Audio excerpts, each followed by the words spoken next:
Sa bawat piraso na kalat ng ating kinukolekta, tayo ay nagbibigay ng kontribusyon sa mas malinis, mas malusog na karagatan at mas malinis, mas malusog na mundo.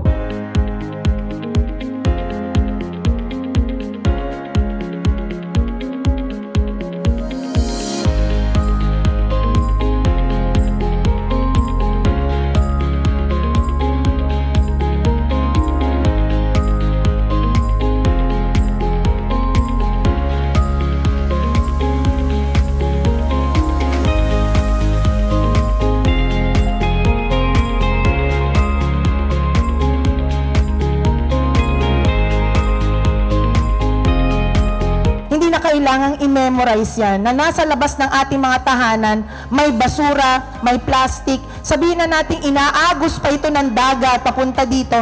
It is our duty, our bound, demanded by God. Yan ang sinabi ng Panginoon sa atin. Kayo ang aking nilikha, linisin nyo ang aking ginawa. Yan ang mundo. We are the guardians of the earth.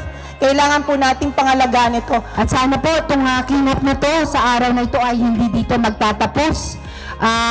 Gusto natin sana ipagpatuloy natin ito para naman na makakatuwa at mapakita natin sa ating mga susunod na henerasyon kung ano ba ang ating nagawa, paano ba natin napangalagaan ang ating kalikasan.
#See the change. Ito'y pagbubukas natin ng selebrasyon din natin ng Bacoor Festival, our 352nd founding anniversary sa lungsod ng Bacoor.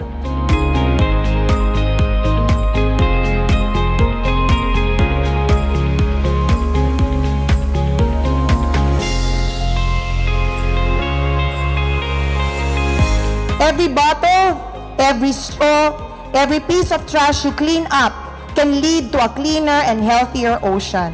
So please join us this season to clean up your local beach, stream, park, or neighborhood. When we clean up our home, all those that live in the ocean can #see the change.